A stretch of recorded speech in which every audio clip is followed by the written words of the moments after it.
বলতেছি আমি এই মসজিদের দীর্ঘ 2 বছর থেকে খতিব হিসেবে আছি। আমি এলাকার বাসিন্দা।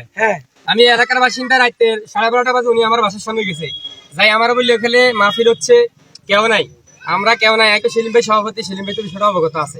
আমি তারপরে আর বিষয়গুলি আমি আর মেহমান হ্যান্ডেলিংটা আমি করি নাই। মেহমান হ্যান্ডেলিং আমরা তো আমি জামাল ভাই কালেকশন নিয়ে পেরেশান ছিলাম।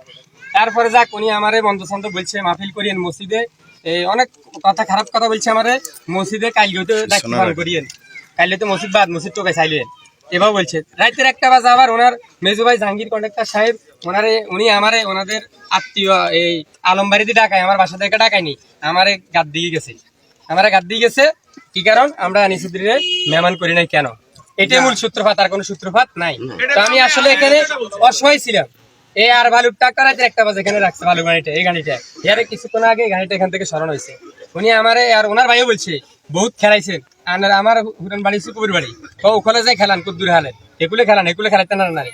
আমি আসলে অসহায়, রাতের 1টা বাজে আমি আসলে অসহায় ছিলাম এই জন্য। আর আমি ওনাদেরকে, ওনারা আসলে সম্মানিত মানুষ, সেলিম ভাই সম্মানিত মানুষ, আমি এই বিবেচনা করি কোনো কথা বলি না, আমি শুধু চুপ করেছি।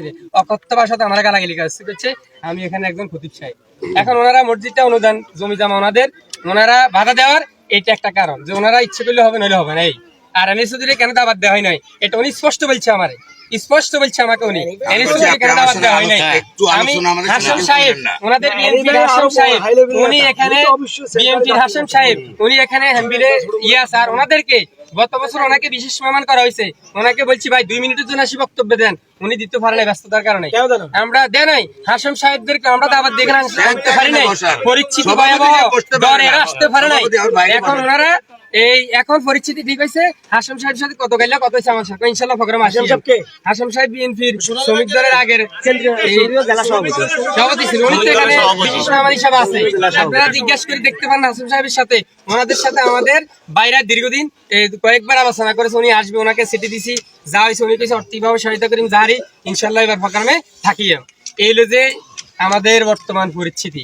আর আমাদের এই মাহফিলটা দীর্ঘদিন থেকে ছিল, চলতেছে, আমরা কোনো সময় বাধা বিঘ্ন হই নাই, কোনো সময় বাধা বিঘ্ন হয় না, বরং 33 বার হ্যাঁ আমাদের ভাই 10-12 বছর থেকে ঘন্টা চলে নিয়মিত। শুধু 33 বার আমাদের ওনাদের সমস্যার কারণে প্রোগ্রামটা আমরা ওইখানে করছি, ওনাদের দিকে সাধারণকে আমরা ওনাদেরকে চাপ দেয়, আমরা ওই প্রোগ্রামটা ওখানে নিয়ে গেছি। এলাকার লোকজন সাক্ষী, কি সাক্ষী নিয়ে আপনারা?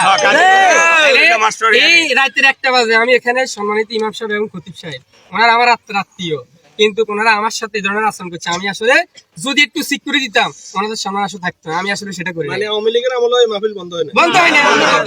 আর এখন আওয়ামী লীগ বিএনপি যৌথ বাধা দিচ্ছে মাহফিল করছে, কারণ ওনারা মূলত আওয়ামী পরিবারের বিএনপি। এই জন্য আমি আসলে বিএনপিটা চিন্তা করি, আমি তখন কথা বলি বিএনপি